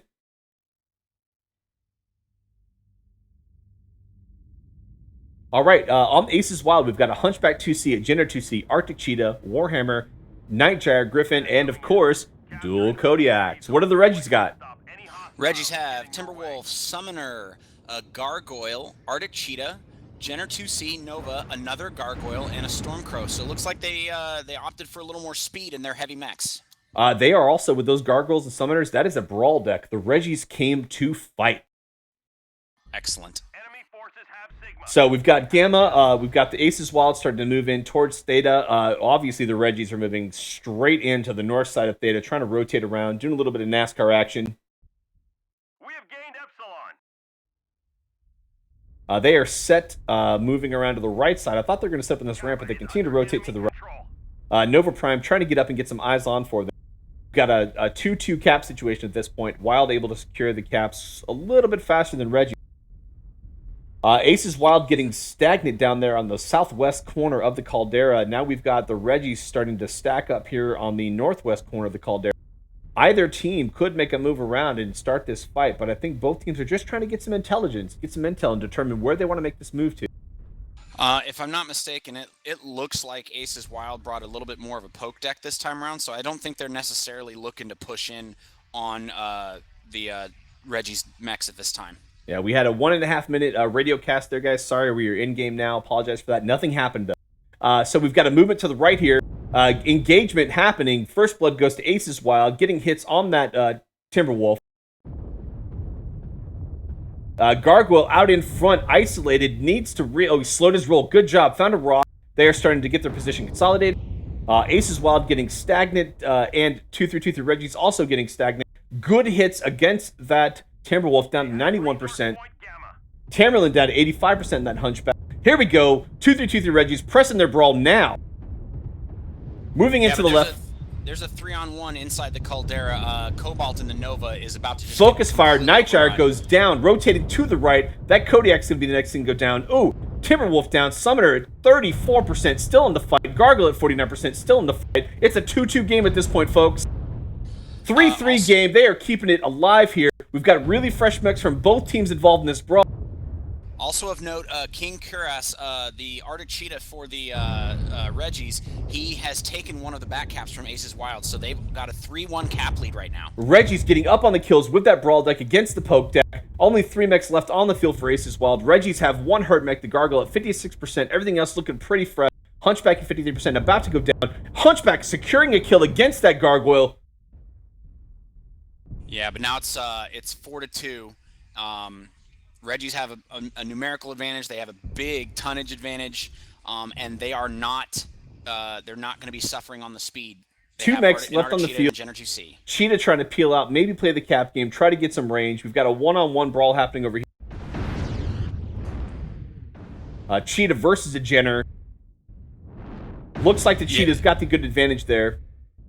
Zarak's going to have a problem though because he can't outrun those mechs. I mean, they're going to be able to keep pace with him. A Jenner in the fight with that Cheetah. Cheetah is cored out.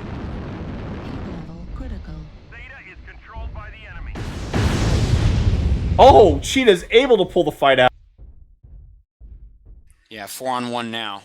It's only a matter of time. We got a 4-on-1 situation. The last mech goes down. The win goes to 2323 Reggies.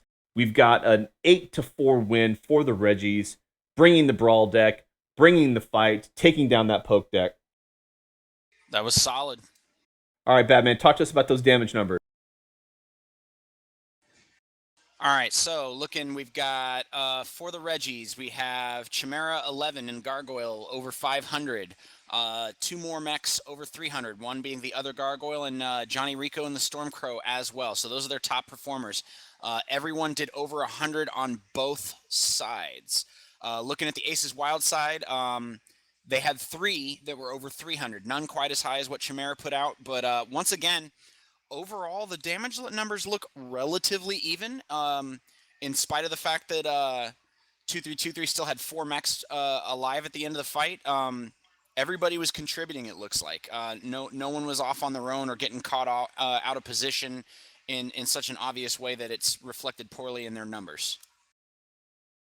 Fantastic fight by both teams. Kudos to the Reggies for bringing that brawl deck and bringing this fight home. We now have a 2v2 situation. Sorry, 2 wins to 2 win situation. However, Aces Wild, because of their win or their high numbers in the losses, only down by 75 reputation points.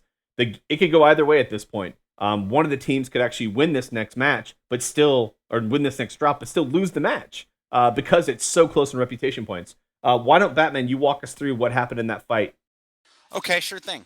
So it looks like the Reggie's deployment was Alpha and Bravo Lance. The bulk of their force began here near Sigma, and they walked straight up into the Delta 4 side. Lighter mechs began over here in Alpha, and they snagged Kappa real quick, as you would expect them to do. And then Aces Wild, they got their point back here at Gamma. I don't recall them touching Epsilon initially. And they went straight up to Echo 4 and kind of started to gather in this, roughly this quadrant. With the 2-1 cap lead, both teams kind of overwatching Theta and neither team moving in. The majority of 2323 rallied here in Delta 4, and then a push call was made. They started coming around here into the left side of Aces Wild. Aces Wild turned to fight, and they had one lone mech. I want to say it was... I'm sorry, it was the other teams. 2323 had a lone Nova up here in the Caldera, and Aces Wild pushed 2 mechs in against him and had a 2v1 in their advantage there. I'm not sure exactly how the fight devolved in Echo 3, but what resulted from it was 2323's Arctic Cheetah pilot broke off, snagged Gamma away. So yeah, I guess the Aces Wild must have had Epsilon, because at this point it was a 3-1 cap advantage for 2323. And then he started coming in and getting the backs on those mechs, and it just devolved into a nasty, nasty brawl. Absolutely. I love me a nasty brawl. You know what I love more than a nasty brawl? A nasty hamburger. All right. So let's move away from the map strat and let's go into drop 5. Drop 5, Grim Plexus Conquest. We have central engagement, 2 lights, 2 heavies, 4 assaults, 1 duplicate chassis allowed for either team. The bonus on this map, this drop, is to destroy the assault mechs on the opposing teams. You've got to get all 4 assault mechs down, you get a bonus reputation. That bonus reputation could be the deciding factor in this game. Remember, folks, it's not how many drops you win. MRBC is ranked based upon reputation points. It's a really great system. You could lose 3 of the 5 drops, but if your losses are really close, you secure those bonuses, you can walk away with a win. It is mathematically possible. Batman, why don't you very quickly walk us through Grim Plexus, how teams unfold on this map, and kind of show us what they do? Okay, sure thing. So the fight generally ends up being set up roughly in this Fox 6, Fox 7, and maybe to a lesser extent this golf set. That's a terrible shape. I'm going to wipe that. Right here. All right. Not much better. All right. So usually what you'll see is Team 2 will come in, and they'll send a light mech over... Again, wrong color. Awesome. All right. They'll send a light mech over here to Kappa. They may or may not send a light mech over here to Sigma, and the rest of the team will come up, and they'll set up roughly here on this Fox 6 hill, overwatching Theta. What you'll often see from Team 1 is a push right through here, and the decision ends up being, are we going to walk straight in on Theta, or are we going to take the long way around? Their light mechs will typically run over the perimeter of the map, take Gamma, possibly Epsilon. You may or may not see 1 mech rush over here to Kappa, and you sometimes see a 1v1 on Kappa. But the bulk of the fight ends up being in this space right here. Poke decks will typically prefer the eastern side of the map or that Fox 6 Hill. Brawl decks are just looking for avenues of approach to get in close. Absolutely fantastic breakdown. Thank you there, Mr. Batman. Both teams are indicating ready. We're going to go here in just a second. But first and foremost, I want to thank MRBC League for making this all possible for these teams to get in and have a great time. You've got 6 teams across each of the higher divisions, 10 teams in the E2 division. The number of pilots involved, it's a huge impact to our community. Thanks to PGI for the game, making it possible for us to make these friends get involved, have a great time, and for this cast to happen tonight. Hope you're all enjoying the show. Bandit's giving away raffles, so be tuning in either this week, next week, and the following weeks. We've got 8 more weeks to go. Very exciting in MRBC League. We are ready to drop Crash and Burn Mech Warriors. While we're waiting for that game to load, I also want to throw a shout out there to our viewers. Switch, we're over 100 viewers right now. That's pretty spectacular. Really glad you guys are here. Hope you're enjoying the show. Hope you're having a great time talking in chat. It's the final fight. We're getting this ready. Throw those predictions out, guys. Who brings this home? Does Aces Wild come back from the loss in round 1 with their significant wins in rounds 3 and bring home the win? Or does Reggie's hold on to the brawl advantage that they just captured in the last drop and take it home? Or does Aces Wild lose this drop, but because of the points advantage, is able to bring it home? Throw your predictions in the channel. Let's see how this unfolds.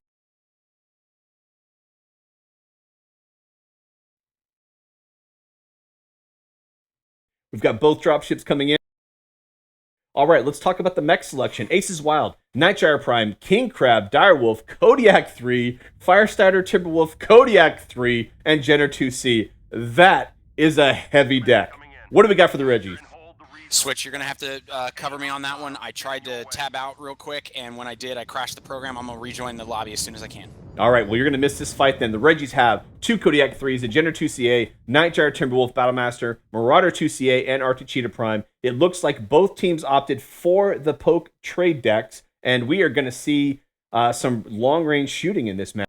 The 2 lights from 2323 Reggies rotating around to Sigma. We've got the 2 lights from Aces Wild rotating around Gamma. Meanwhile, both teams are slowly, because of the heavy mechs, making their way towards Theta and the center of the map. I imagine we're going to see the Reggie set up on top of Fox 6 near the Space Needle, while we have the Aces Wild team rotate around to Golf 7 and then take the buildings near Epsilon in the center of the map. Let's watch as this unfolds. Both teams have made the 1 cap. We've got the 2 lights from Aces Wild rotating around the right side of the map, moving towards Epsilon. The 2323 Reggie light mechs also mirroring that move. We might have our first fight over here at Epsilon between 2 lights here. Let's watch this approach. Reggie's Aces Wild coming in from the right, Reggie's coming in from the left. Neither team has spotted each other yet. That is not where I would have expected that brawl to take place. Well, we're about to have 4 lights there within 200 or 300 meters of each other. Aces Wild makes it to the circle first. The Reggies, now aware that they're there, Jenner 2C and Arctic Cheetah from the Reggies versus a Jenner 2C and a Firestarter from the Aces Wild. First blood goes to the Reggies. We've got a brawl here. Ace of Kings and the Firestarter down to 91%. Benjamin Kirsch at 88%. Definitely damage advantage on the Aces Wild at this point. They are focusing fire on that Firestarter. The Firestarter is legged. The Arctic Cheetah and Jenner 2C able to leg that Firestarter. He is about to go down. Jenner 2C ran away, coming back to the fight. Firestarter burns down. The 2 lights from 2323 Reggies are about to burn that last Jenner. Meanwhile, the main forces are still trying to get a position in the center of the map. The lights from Reggie's are chasing down this poor Jenner as he tries to run away. Well, you know, if they manage to get that other light, that's going to give them a significant advantage and an opportunity to play the cap game. Those legs are really hurt on that light. He's trying to get in the fight. Doesn't get the kill on that Jenner before they're able to take his leg out. The 2 lights from the Reggies able to clean up the lights from Aces Wild. The heavy mechs are starting to exchange fire now across over Theta. But the 2 lights from the Reggies are going to start getting this cap game on. Let's watch the main fight unfold here. We've got some good trades going on. Both teams still in the high 90s from their trade decks. Aces Wild opting to take the low ground, get that cover, and try to rotate around the Space Needle Hill.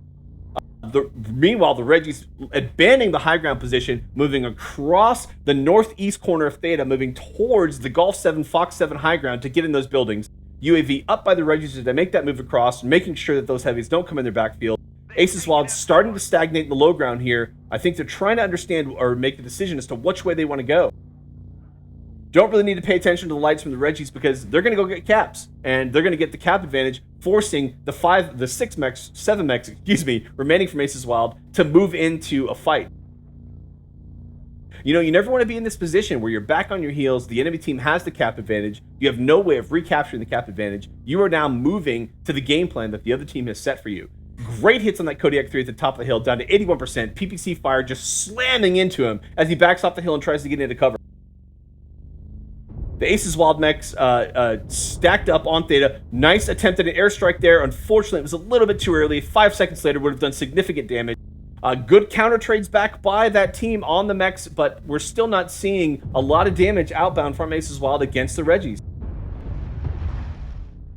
Artie Strike coming in at the top of the hill. Let's see if we can get some good damage numbers. Looks like a couple of percentage points down on the Aces Wild mech, but not significant damage. Aces Wild deciding and opting in to move forward. Try to get into close the range for their DAC. Kodiak 3 down to 71%. Reggie's starting to pull back, kite them just a little bit. Not in a great position with a wide line to put down the full range of their firepower in that single file stack there. Clearly, the Reggies want to make Aces Wild cross that open ground. I think they're going to pull down into the low ground, make them poke across the hill and try to get those high hits. Or they're just trying to kite back and get the cap advantage and make sure that they win this game regardless of how this fight unfolds. Aces Wild moving up on the right side of the map here. Meanwhile, solid line set up by the Reggies. They are bracing to receive with long-range mechs. Let's see what happens here. Great hits on the Direwolf, down to 61%. That's 4 mechs shooting right at him. He goes down. Maximum Taco securing the kill on Tamerlan. The 2 mechs on the right side, Kodiak and Timberwolf, are now isolated, taking a significant amount of fire from the mechs on the right side. We've got a split fight here. 4 on 2 on the left side, 3 on 2 on the right side.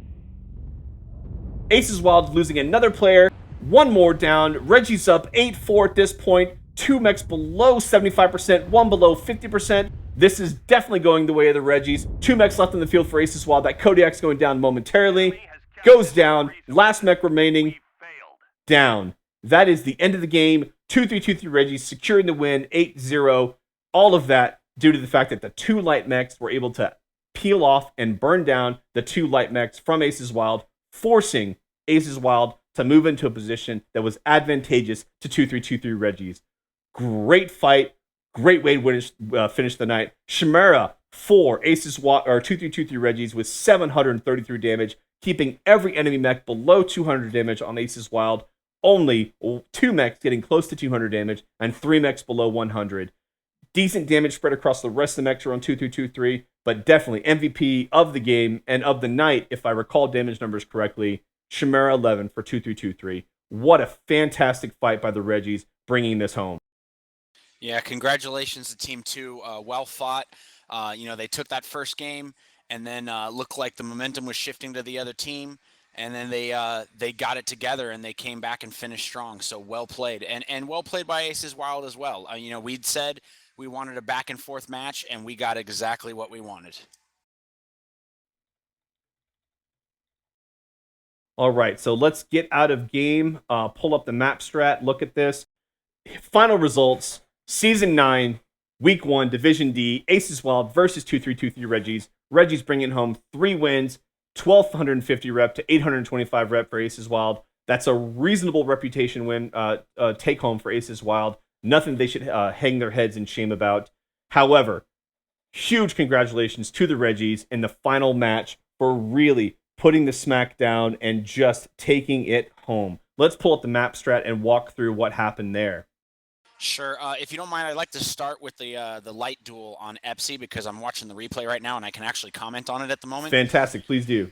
So my first observation is when that contact was made, the 2 mechs from Aces Wild decided to break contact, but they didn't do it in sync. So what was his name? Black 6 wound up leaving Ace of Kings, and Ace of Kings got legged and couldn't escape. By the time Black 6 turned around to re-engage and try to help him out, Ace of Kings was already down, and then it was a 2-on-1 situation with those lights. And of course, once that panned out, being down 2-0 and having no fast mechs left is going to end up tying in with how the rest of the match played. And I'll leave that to you because you actually got to watch it and can probably comment on the map strat. Yeah, absolutely. So the way that ended up unfolding at that point, we had Team 2 had come in and set up on Fox 6 as you would typically expect to happen, right on the hill near the Space Needle. Absolutely. Meanwhile, Team 1 had rotated around into Golf 7, Fox 7. From these positions here, they were putting down counterfire, long-range poke fire into Fox 6. Once the cap advantage was clearly made, Aces Wild had no other choice but... Oh, I think I have that back, the colors backwards on here. Okay, sorry, regardless. They crossed the open field, moved into the brawl. However, 2-3-2-3 Reggie set this lineup here, and as Aces Wild moved into their positions, just ate them alive. We had some mechs trying to peel across this way, some mechs trying to peel across the center, and 2-3-2-3 Reggies handily dealt with that push and was able to bring home the win 8-0. Great job by both teams. Highly entertaining fights this evening.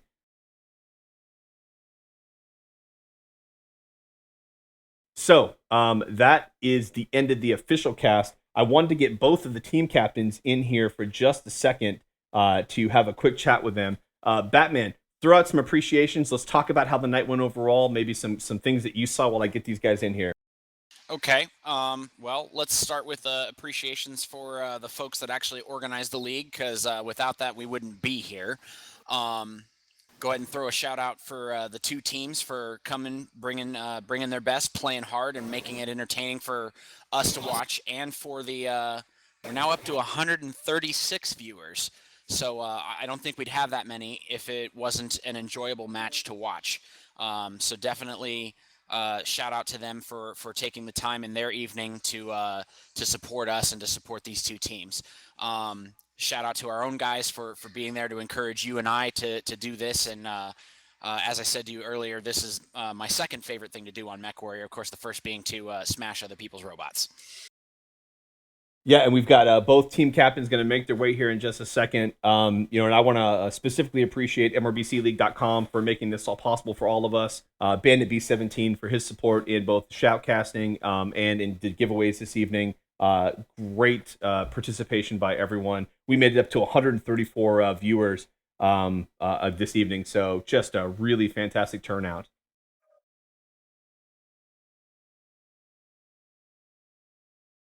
Last shameless plug. So we've got go ahead. Go ahead. No. My last shameless plug will be a shout out to you for inviting me to co-cast, because it's a lot of fun for me. All right. We've got Not Bob from Aces Wild in the room with us. Not Bob, thanks for joining us. Great games tonight. Really appreciate you allowing us to cast the match, and just a fantastic display from your team. Why don't you tell us maybe what you guys did to prepare for this, or sort of the thought process you had as the night was unfolding, or maybe anything in particular that kind of stood out for you and Tamerlan from the Aces Wild side? Sure thing. So we actually had a lot of fun with this match, and thanks for casting us once again. It was a great match to fight, a lot of fun. We did all of our prep work beforehand, looking at the maps, just in how we played in different leagues and different MRBCs in the past, looking on how we wanted to do it. So basically, we set up our mechs beforehand, set up our strategies, and we wanted to brawl most of the maps. And we kind of got caught off guard on the Caustic Valley map. We were not ready for that one. Yeah, definitely saw that. Yeah. Go ahead, Batman. I was going to say, you were caught off guard by the inclusion of that map in the rotation, or just by what the other team did? Just by what the other team did. We thought they were going to go more of a long-range deck like they had on the previous maps. Yeah, like the previous maps, exactly. So, I mean, that was the definition of a murder ball. We saw their two lights. Oh, things are going just like we thought. And suddenly, bang, there's 6 mechs on our face. Yeah, so we got caught off guard. We definitely did not have our line set up. We thought they'd be setting across the other side of the valley over there, trying to play the poke game. And they came in our face hard and fast. Well, to be fair, we actually thought they would have been on the other side of the caldera as well. We were looking from where they were deployed to where they moved to. They did not take the most direct route, and then when that push call was made, like you said, they weren't where you wanted them to be. Exactly. Yeah. I mean, there were 5 seconds for us wanting to push all of our lights and mediums into their lights over there, and so that would have opened their backs to us. So it would have been even worse. All right, great. So now we have the 2-3-2-3 Reggie's guys in here in the room as well. Thanks, guys. So Aces Wild, anything, any plugs or closing comments you guys want to make to either the viewers or anybody watching out here, or maybe your teams? No, it's just good to be back in MRBC. We really enjoy the competition. Hey, it was And good to get to shameless watch you plug, guys. and shameless plug for the Aces Wild. We are recruiting, so have at it. Recruiting Fantastic. shamelessly. Yes, absolutely. 2323 Reggie's great win tonight, guys. Really appreciate you guys allowing us to cast. Fantastic fights. Just really, really exciting stuff. If you could break down for us maybe sort of how the night unfolded for you, the thought process you went to as you maybe changed your minds as you went from match to match, or did you stick to your plan from the beginning? Break it down for us if you don't mind. Well, we did kind of through the plan on the fly. We had a couple of changes in our plans from what we've been running in scrims, primarily HPG. So first drop, I think went well. We had a little bit of a substitution on some players. I normally don't run a medium in that drop. But so we went in, and Aces Wild did a really good job of pinning me and nuking me early since I was in the Stormcrow. But my guys held it together really well and focus fired. And I think shout out to a couple of the guys, Hindsight especially, did a great job. He had one of their mislinks pilot harrying him for quite a bit, and he was able to stay calm and keep pushing out the damage, and I think that really helped us win that one. As far as drop 2 HPG, we tried a different strat on that, and our lights got caught out early. We didn't make the right call reaction wise to AW coming off to the top and going back and trying to deal with our lights. I was probably way out of position what I needed to be. I was in the Viper. And then we made the attempt to push underneath Theta, and it didn't go well. Once we'd already lost our 2 lights at that point, we were down a significant amount of firepower, I think, going underneath, and we weren't really set up for full brawl. So, again, great job by AW there, out brawling us underneath the HPG. Yeah, fantastic game there. That was really nice to see. I know you guys were pressed to push in and get that brawl, and they did a really good job of receiving that Onichan, burning him down. That's what we call the Orion 2C, by the way. That Orion 2C getting burned down super fast really, really set the stage for how the rest of that fight was going to unfold. It's tough to try to push in through one door with 6 mechs. Yeah, it is, and we've been playing full brawl in our scrims. But against the other teams we've been playing, we ran a scrim against 228 DFA where they did a walled strat, and so we really kind of went mixed there, and we didn't really have a chance to practice it out, I think. So doing it on the fly like that, I mean, we're a casual team, so it is kind of hard to get practices in when before a match sometimes. So what is this word you use? Practice. right. Well, you heard it here, guys. We've got 2323 Reggies and Aces Wild potentially looking for scrims and practices. So if you're out there, your Division E1, E2 teams, Div D teams, Div C teams, whoever it is, hit up Benjamin Kirsch, hit up Tamerlan. I'm sure they would love to get some time in with you guys. Guys, once again, I want to thank you for a great match this evening. 2323, we want to give you a chance. Any shout outs or any last comments you want to make to those folks watching? We gave the Aces Wild a chance for a shameless recruitment plug. So what do you guys want to say? I just want to say, I know everybody watching this is already a fan of MRBC, but I really think MRBC is a really great opportunity. If you're playing MechWarrior and you're not doing some of these player run leagues, you owe it to yourself to get in here. We had a really awesome match tonight, and I really thank AW for putting up a great fight. Really gave us a run for our money. I need to echo that. It's a different kind of game when you're playing as a team, thinking about the strategy here, but there is that requirement for that. You need to have somebody organizing things, running it, and some people aren't interested in the video games on that. I disagree, but I understand. Fantastic. Once again, guys, want to thank you so much. Thanks again to MRBCLeague.com, twitch.tv/MRBC League, twitch.tv/MRBC League 2. Thanks to PGI for putting this wonderful game out there that we all love and loathe at the same time, but I think more love than loathe. It's definitely a love-hate relationship. And thanks again to Bandit B17 for giving out the raffles in the chat tonight. Guys, that's it from L Switchblade and Batman. Batman. Thanks a lot, guys. Have a great night. Mech Warriors, crash and burn. Good night, you guys. Thanks for the Thanks, games. Switchblade.